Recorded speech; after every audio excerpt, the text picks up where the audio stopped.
Ahora me arrepiento muchísimo de no haber visto esta película en cines, pero bueno, no pasa nada. Algún día habrá algún pase, no sé, @Sitges. Hola, ¿qué tal? ¿Cómo estáis? Yo soy Noé, si es la primera vez que os aparezco por aquí, encantada, te doy la bienvenida a este rinconcito de YouTube, donde siempre hablamos sobre cine de terror. Y hoy, queridas y queridos, vuelvo esta vez con los favoritos de junio, porque a partir del mes de julio va a suceder algo divertido en el canal, pero esto os lo contaré al final del vídeo. Antes de nada te recuerdo que si te gustan este tipo de vídeos así de charleta, tranquilamente hablando sobre cine, que me sigas tanto por aquí, y también te invito a que me sigas por mis otras redes. Y ahora sí que sí, queridas y queridos, prepararos algo calentito o algo fresquito, depende del lado del hemisferio donde me estéis viendo. Vamos a sumergirnos en los favoritos de junio de 2026. Empezamos con una sorpresa, y esa fue una película que me perdí en Terror Moulins el año pasado y que ahora ha llegado al catálogo de Shadow. Esta película es, voy a leerlo porque si no lo voy a decir mal, Monkey's Magic Merry Go Round. Una peli donde vamos a tener ecos, por un lado a Possum, por el otro a los Muppets, y por el otro lado me ha recordado también a la primera temporada de Channel 0, Candle Cove. En esta película tenemos a un presentador de un programa infantil que de repente un día, explicando a su público la importancia de los recuerdos, lo importante que es tener una base de datos en tu cabeza y recordar cosas bonitas, se da cuenta que él no tiene ni un solo recuerdo de su infancia. A partir de ahí, sus compañeros peludos y el plato se va a convertir en una especie de pesadilla onírica donde poco a poco va a empezar a unir estos puntos y a descubrir qué sucedió cuando era pequeño y por qué tiene todos los recuerdos borrados. Y por cierto, si queréis tener 30 días gratis de Shadow, en la cajita de descripción os dejo cómo hacerlo, que es muy fácil, simplemente es utilizar un código de descuento, pero os lo dejo por aquí abajo y así no doy la chapa por aquí. Volví a ver los cortos de Kane Parsons, los cortos de Backrooms, para prepararme para la película. Evidentemente yo los cortos ya los había visto, porque en su momento, cuando se estrenaron y llegaron y lo petaron en YouTube, gracias a los Javis del Terror, que en su programa número, no me acuerdo cuál, lo digo en el vídeo de Backrooms, os lo dejo por aquí por si queréis ir a ver la review de Backrooms completa. Pues precisamente ellos hablaron de estos cortos, los vi, me acojonaron y dije, bueno, esto es increíble. Así que volví a verlos, aunque vivían gratis en mi mente, y después vi una película que se estrenó en 2002 y que yo no había visto jamás. Una película que había pasado completamente de ella, entre otras cosas porque su protagonista es Robin Williams, y yo lo siento, pero tengo una relación extraña con este señor, nunca he acabado de entrar en sus personajes, pero ahora me arrepiento muchísimo de no haber visto esta película en cines, pero bueno, no pasa nada. Algún día habrá algún pase, no sé, @Sitges, no sé si podéis hacer algo por esta pobre que no la ha visto en pantalla grande. Me gustó muchísimo y la vi porque Kane Parsons, el director de Backrooms, hablaba en una entrevista de cómo esta película de pequeño le impactó muchísimo, y ya no solo eso, sino que también el imaginario que hay alrededor, los espacios liminales que se crean en esta película, más allá del tema del thriller y todo esto, que esto ya hablaremos, pero sí que es verdad que se crean unos espacios liminales muy interesantes, así que si sois unas personas como yo que no habéis visto Retratos de una obsesión o One Hour Photo, os lo recomiendo encarecidamente. Y luego sí que es verdad que toda la parte del thriller, la parte de los personajes, sobre todo hay el personaje, porque en la película tenemos a un fotógrafo, un dependiente de una tienda de fotos que se obsesiona con una familia. Pues el personaje del padre tiene precisamente un discurso, ¿no? Hace un speech hacia su mujer bastante parecido al que veremos en Backrooms. Entonces creo que hay cositas ahí. Volviendo a One Hour Photo y a los espacios liminales, vengo a recomendaros un libro, y esto lo voy a meter por aquí en medio porque quería hablaros de los libros al final, pero creo que es el momento exacto para recomendaros Estéticas Liminales de Valentina Tani. Se ha convertido en uno de mis libros favoritos desde ya.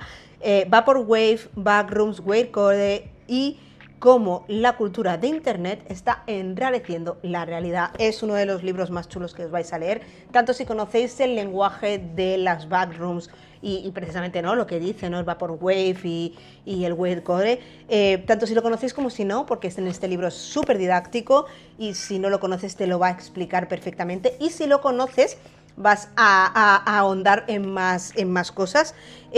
Os lo recomiendo muchísimo, la verdad, me parece pues una gozada, una delicia, y que creo que todo el mundo que esté interesado en estos espacios liminales pues se lo tiene que leer sí o sí. Es un poco por encima de Backrooms porque tenéis un vídeo completo en el canal, os lo vuelvo a dejar, o sea, lo he dejado antes o lo dejaré por aquí, pero de verdad que me ha gustado muchísimo, me ha sorprendido muchísimo. Backrooms se ha convertido en una de mis películas favoritas de este año.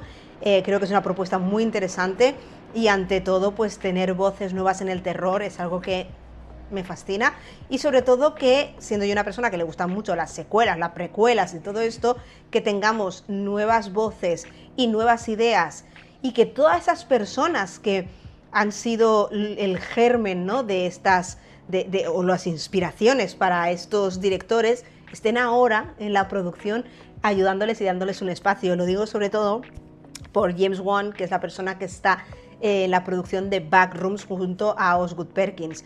Entonces, claro, son dos personas, dos nombres totémicos que de repente pues están literalmente en las trastiendas, ¿no?, en la producción de la película, ayudando a Kane Parsons, no haciendo la película, que es absurdo, mucha gente diciendo que la película no la ha dirigido él. Mira, yo qué sé, si tienes envidia no es mi culpa, de que un chaval de 21 años sea más talentoso que tú, lo siento, pero sí que lo que es cierto es que esta película no se ha hecho de la nada. Esta película necesitaba unas producciones, necesitaba un equipo detrás, y ningún director ni ninguna directora trabaja solo. Así que sí, Kane Parsons con 21 años ha tenido la suerte de tener a, como te digo, nombres tan importantes como Osgood Perkins o James Wan, pues ole él, también os lo digo. Voy a ver, que hacía muchos años que no la veía, Saló, o los 120 días en Sodoma, gracias o por culpa al programa de Gente Muerta de Maya Pixelskaya. No sé si estará por aquí el programa, si no está en Podimo. Hicieron un especial al Marqués de Sade, una persona, un personaje, menudo tío, pero hablaron ya no solo del Marqués de Sade, sino también de sus obras, y entre ellas pues está Saló. Y bueno, pues recomendaron, ¿no?, volver a ver Saló, y dije yo, pues ¿qué puedo perder? Pues nada, la verdad es que creo que es una película que ha sido tremendamente castigada y ha entrado en muchos tops infectos. Y cuando digo tops infectos me refiero a los mismos tops que hago yo, que reducimos las películas a una frase así, ¿no? Y creo que Saló es tan actual que de hecho no me voy a explayar yo ahora. Os lo voy a contar la Noe del pasado cuando vio Saló el día 9 de junio. ¿Cómo se ha maltratado la película de Saló y cómo la estamos vendiendo como un cacaculo pedopis cuando es mucho más que eso? Pero bueno, que el tema es que se utiliza la historia del Marqués de Sade para explicarnos algo muchísimo más terrible, porque es que la estamos reduciendo a una nimiedad, y de verdad que esta película, vista ahora en 2026, es que es tan actual que es que da miedo. ¿Cómo se utiliza el cuerpo como mercancía? Intercambian, son consumidos, y cuando ya está, no pueden más, son desechados. Las víctimas en la película van siendo despojadas de toda su autonomía hasta quedarse reducidos en nada. Quizás el tema de la caca es lo menos desagradable de toda la película, porque estás viendo, escuchando, sobre todo escuchando, relatos completamente aterradores. Los personajes principales de los 4 señores estos que montan todo este tinglado son repugnantes, pero si hay un personaje que a mí se me ha quedado grabado aquí y me tiene fascinada, es la señora Bakari.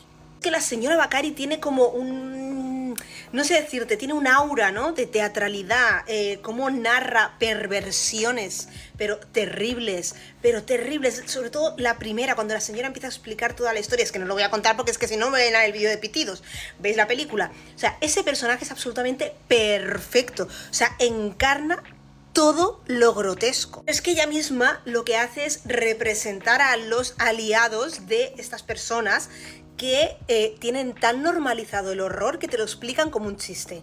Todo eso lo ha convertido en parte de sí misma. La Sheva Bakari es el mejor personaje de toda la película. Pero es que lo peor y lo mejor de todo es cuando tú crees que ya no puedes ver nada peor de lo que te han enseñado, coge el tío y te pone los prismáticos a ti para decirte, que lo estás viendo todo tú también, que estás aquí. O sea, te interpela para hacerte partícipe de todas esas atrocidades. Entonces a mí, la caca, el ojo, que le cortan el cuero cabelludo a una chavala. Chica, quiero decirte, tenemos el culo pelado de ver películas de terror, con más sangre, menos sangre, todo lo que tú quieras, pero esa sensación de da igual lo que hagas, que el mundo seguirá rodando y el mundo seguirá igual mientras tú y yo bailamos un vals. O sea, esta peli es oro. Así que por favor, dejad de prostituir y meterla en tops infectos cuando realmente es un tremendo peliculón que tiene que ver todo el mundo. Yo la tengo en un top de películas más desagradables y la verdad es que revisitarla ha sido todo un acierto. Así que nada, que si la queréis ver, que la tenéis en Filmin. Ahí tenéis 2 horas de Pasolini, ¿vale? Venga, un besito, chao. Después de esto volví a ver La Reina de los Condenados, película del 2002, súper castigada y que me he dado cuenta que a día de hoy sigue estando castigadísima. El tema es que la volví a ver porque me vi las 2 primeras temporadas de Entrevista con el vampiro, bueno, me las he estado viendo, y ahora se ha estrenado Lestat el vampiro. Y a raíz de eso pensé, ostras, voy a volver a ver La Reina de los Condenados, a ver cómo ha envejecido, porque a lo mejor hace como, yo qué sé, 17 años que no veía la película. Sigo pensando que la película es un disfrute, es una mezcla entre una película de la Hammer loquísima y lo mejor de los 2000, o por lo menos de los principios de los 2000, tanto musicalmente, la banda sonora es absolutamente perfecta. Los cameos que tenemos por ahí con Jonathan Davis, que luego yo sé que tuvo movidas con el tema de la banda sonora y bueno, un tema. ¿Qué más tenemos por ahí? Bueno, ¿qué más tenemos por ahí? Aliyah, o sea, yo creo que es la mejor o una de las mejores villanas que te vas a encontrar jamás. Es absolutamente perfecta. O sea, esta película lleva su nombre, La Reina de los Condenados. Ella aparece, porque lo conté, 15 minutos aprox de metraje, y aún así se come la película. Así que yo creo que hay que dejar los prejuicios a un lado antes de que me diga alguien, porque me llegaron bastantes comentarios. Lo que tienes que hacer es leerte los libros. No, sí, ya me los leí en su momento. O sea, es como ya conozco el background, el lore de Anne Rice, de sus crónicas vampiras y todo el tema, pero yo estoy hablando de la película, no estoy hablando de la adaptación, y de hecho ninguna adaptación acaba siendo fiel a la película, y me refiero no tanto a, por ejemplo, Cumbres borrascosas de Emerald Fennell, sino las otras 35 cumbres borrascosas que se han hecho, que no son fieles, pero parece que no ofenden tanto como, por ejemplo, pues hacer esta Reina de los Condenados con un Lestat que no es rubio, cuando en Entrevista con el vampiro tenemos a Tom Cruise en su mejor papel, que no ha estado mejor en otra película que siendo Lestat, cuando poco se parece a Lestat. De hecho, se parece más Brad Pitt a Lestat que Tom Cruise. Pero bueno, no estáis preparadas para esta conversación. Después de esto, por fin pude ver La Virgen de la Tosquera, que es que ha sido imposible. Yo de verdad os juro que el año pasado en Sitges, cuando se anunció la película, pensé, bueno, llegará a cines, porque sabía que estaba distribuida por Filmax, entonces pensé, bueno, pues tranquila, es una de estas pelis que no veo en Sitges porque sé que tiene distribución y me enfoco a ver otras películas que no tienen tanta distribución o cero distribución en España. Pues si lo sé, la veo, porque es que literalmente hubieron 33 copias para toda España y a Barcelona llegaron la friolera de 0. Basada en 2 relatos de Mariana Enríquez que están por ahí, los libros. Uno es el libro de La Virgen de la Tosquera. De Los peligros de fumar en la cama. Uno de ellos es El Carrito, el otro es La Virgen de la Tosquera, que se unen en unos suburbios de Buenos Aires, estos dos relatos, para explicarnos un verano en los principios de los 2000. Y bueno, la verdad es que me gustó cómo juntaron, ¿no? Cómo han fusionado las dos historias para que tengamos dos tramas diferentes. En una tenemos un carrito, el típico carrito de la compra, que aparece en estos suburbios, que por cierto dicen que son suburbios de Buenos Aires, pero está rodada en Mendoza. Entonces el tema es que este carrito aparecerá por ahí, siendo pues motivo de bastante preocupación para los vecinos. Y por otro lado tenemos a un grupo de adolescentes que de repente pues todo va bien, todo va perfecto, pero uno de ellos, el chico de la película, conocerá a una mujer, porque o sea, quiero hacer hincapié en esto, el chico tiene como 19 años y ya tendrá como unos 26, 27, que ella es una persona que ha vivido mucho, o por lo menos lo que nos quieren hacer entender, la forma de conocerse muy 2000 por un chat de internet como concepto. Y bueno, pues veremos que sus amigas, entre ellas la protagonista, están un poco moscas con esta mujer, porque es que es una mujer adulta con un chico de 19. Entonces, precisamente esta mujer lo tiene a él cautivado por esta erótica o este poder o esta aura de mujer vivida. Y ellas pues están bastante, pues, vamos a decir, con las uñas fuera, normal, por otro lado. Y si tú ves esta película y este personaje de esta mujer no te parece un personaje que odiarías de forma visceral, es que eres tú. ¿Qué más, amores? Volví a ver Necromantic 2, película que no veía desde hace un montón de años, pero no fue porque un día me levanté y dije voy a ver Necromantic 2, es que mis amigas de Estamos Vivas, Javi Parra y Xavi Sánchez Pons, cumplieron 100 programas de Estamos Vivas y pues el especial Necromantic 2. Cuando cumplieron 50 programas hace 3 años, hicieron el especial Necromantic 1 y claro, yo estaba esperando esto como agua de mayo, también te lo digo, me lo pasé súper bien, volver a ver Necromantic con ellos de fondo fue un sueño, me lo pasé súper bien, fue muy divertido. De hecho, las partes más chungas de Necromantic que yo no recordaba de Necromantic 2 me las hicieron pasar muy bien porque no estaba mirando a la pantalla, era como por favor, ¿puede acabar ya este momento de la foca, por favor? Pero me gusta mucho y me gustaría saber dónde está su actriz principal, Mónica M, en este momento. Me encantaría saber qué ha sido de esta mujer, porque me tiene absolutamente fascinada estas cosas que dices, no sé si quiero ser ella, su novia o su amiga, pues tal cual. Como os digo, volví a ver Entrevista con el vampiro, película que en esta casa adoramos, la vemos una vez al año mínimo, nos gusta muchísimo tanto a mi pareja como a mí, y justo hablando y diciendo yo, ostras, es que me encanta Entrevista con el vampiro, porque me encanta Tom Cruise, que está súper bien, es su mejor papel.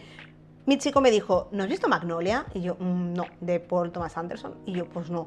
Es una película de 1999 que yo no, o sea, la había visto 1000 veces por ahí, pero nunca me había parado a verla. Y me gustó muchísimo, me gustó mucho cómo es una especie de río esta película con sus afluentes, y cada afluente es una historia pues de un personaje que acaba en un punto bastante, no te diré turbio, pero que todos los personajes tienen un final que dices, wow, estas personas. No voy a hacer spoiler, pero de verdad os diré que lo último que esperaba es que esta película acabara lloviendo ranas. O sea, era como, ¿qué? ¿Por qué? Porque las cosas pasan. Me gustó muchísimo. Sigo pensando igualmente que Tom Cruise, su mejor papel es esta del vampiro, pero aquí también está muy bien. Vi El maquinista, queridas, porque en el vídeo de películas que no pude acabar estaba El maquinista. Mucha gente me dijo, tienes que ver El maquinista, tienes que verla, es muy guay, me ha cambiado la vida, la mejor película del mundo. Total, que la vi. Amor. ¿Esta película te ha cambiado la vida? ¿Sí? Ok. Vamos a hablar de un tema que son las expectativas. Porque, claro, las expectativas estaban tan altas que cuando vi la película dije, ¿qué? Así que me vais a perdonar, pero para mí El maquinista, bueno, una película que está bien, que no tuvieron valor para que fuese parte de la Fantastic Factory, porque para mí podría ser la 10ª película de la Fantastic Factory, pero esta película sin Christian Bale pues sería una película que y bueno, pues ya sabemos que todas las películas en las cuales un actor o engorda mogollón o se queda como una raspa de pescado, es una película que es alabadísima. Y de verdad os diré que es que esto no voy en plan de, no, porque tal. No, que yo el plot twist no me lo voy a venir, pero que igualmente, o sea, es como una película que, guay, todo bien, pero vamos, que que sin más, que de verdad, o sea, me pareció que ok. Volví a ver la trilogía de Basket Case, Frank Henenlotter, una de mis personas favoritas en el terror. La evolución de esta trilogía es loquísima, como empieza siendo tremendamente sórdida, ¿no? Esa historia de este chico, su hermano siamés enganchado en este lado, ¿no? En el costado, que lo arrancan, el otro se vuelve cucurru paloma. O sea, la primera película es sordidísima, la segunda ya, vamos a decir que tanto Belial, ¿no? El hermano, y el resto de seres especiales que aparecen, aun siendo la otra edad, porque lo son, toman un papel no de villanos, sino de héroes, y no tanto de héroes, pero de personajes que se ponen en valor. Y en la tercera, pese a ser una película que está tremendamente recortada en su guión, porque le hicieron recortar muchísimo a Henenlotter por el tema de, es que claro, queremos que sea una película como más, no familiar, pero sí que pueda llegar a todo el mundo, es la más sangrienta, pero aquí ya los personajes ya no son villanos, sino que ya son héroes, ¿no? En la tercera, bueno, pues es que es loquísima. En la tercera ya Belial ha sido o va a ser padre, y bueno, hay unas cosas con la policía, bueno, tiene un final loquísimo que no esperaba menos para esta saga. Quizá la 13 es la que menos veces he visto, entonces yo creo que igual la he visto como 3 o 4 veces. Pero para mí mi favorita siempre va a ser la segunda, me parece tremendamente divertida. La tía Ruth creo que es increíble. Así que Basket Case, siempre mi equipo. Bueno, Troll 2, de Claudio Fragasso. La peor película del mundo. Sí, se ganó esa medalla, ¿no? Ese título, la peor película del mundo, que para nada lo es, porque hemos visto muchísimas peores. Bueno, pues justo hace una semana en la Filmoteca, dentro del ciclo de las golfas, se proyectó, el ciclo de las golfas que está siendo ahora pues curado por Desiree Defet. Se proyectó Troll 2, que yo hacía mucho que no la veía, y verla en pantalla grande me ha parecido divertidísimo, muy muy guay, había cosas que no recordaba. Troll 2 es el nacimiento de muchos memes de a día de hoy, pero de verdad que os recomiendo que le echéis un ojo, aunque sea la típica película que en casa dices, ay, en casa no, pero de verdad, miradla. Y de hecho podéis hacer la dupla, como hice yo, que después vi el documental, que es muy fácil de encontrar, está en esta misma plataforma, que se llama Best Worst Movie, donde se explora este fandom que tiene Troll 2, que Troll 2 no es ninguna secuela, quiero decir, le pusieron Troll 2, pero en realidad no hay ninguna secuela. Darle voz y darle reconocimiento a películas que son divertidísimas y que a día de hoy puede que tú digas, es que tiene un guión malo, es que tiene unos actores malos. Amor, nos comemos truños gigantes cada día y no decimos nada. Y aparte, Troll 2 tiene una fotografía preciosa para ser una película de tan bajo presupuesto y tan loca. Aparte que me encanta porque Claudio Fragasso hizo esta película para reírse de sus amigos veganos, que si no la habéis visto os voy a hacer el spoiler. La forma de poder salvarte de estos trolls es con un bocadillo de mortadela, o sea, es como todo perfecto. Vale, os recomiendo un documental, Bizarrofilia, lo tenéis en Prime Video, imprescindible para los fans del terror, del género y sobre todo ahondar en las películas más bizarras, más turbias, más cutres y con menos presupuesto, pero todas en Argentina. 100% recomendado. Y a ver, y con esto termino, Alpha, de Julia Ducournau, una película que a mí me gustó muchísimo cuando la vi hace unos meses de estreno, después de Sitges, fue hace unos meses, hace un año casi, me gustó muchísimo. Es una película que no gustó a tanta gente, pero me da igual. A mí, por temas personales, pues la verdad es que me llegó muchísimo y además, ahora que la he vuelto a ver, fue como, bueno, pues ya he llorado otra vez. Se utiliza una metáfora sobre la pandemia del VIH bastante pues de brocha gorda, ¿no? Pero muy bonita. Y la verdad es que yo sé que es una película que no a todo el mundo ha gustado y que ha dividido muchísimo, pero también os digo que ya le gustaría a muchas personas tener una filmografía como la de Julia Ducournau, porque tiene Row, tiene Titán y tiene Alpha. Otra cosa que no estáis preparados para esa conversación.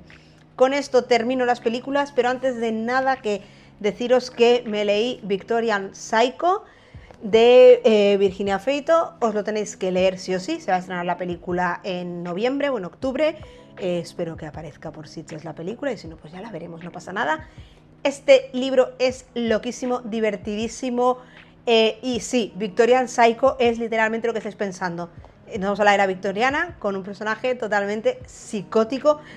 Cuenta con plot twist que no te esperas. Es muy cortito, o sea, te lo lees, eso te lo echas en 2 tardes, porque es que no puedes parar de leer. Esto, queridos y queridas, os cuento lo que va a pasar a partir de ahora en el canal, por lo menos en verano. Y es que a partir de la semana que viene, a partir del domingo que viene, entramos en el Bloody Summer. El Bloody Summer va a ser un reto que ya había hecho el año pasado, pero en Twitter, y que este año me lo traigo aquí y también en Instagram. En Instagram os iré haciendo pequeñas reviews de películas que veo y aquí cada semana vamos a estar hablando un poquito sobre las películas que he visto durante la semana.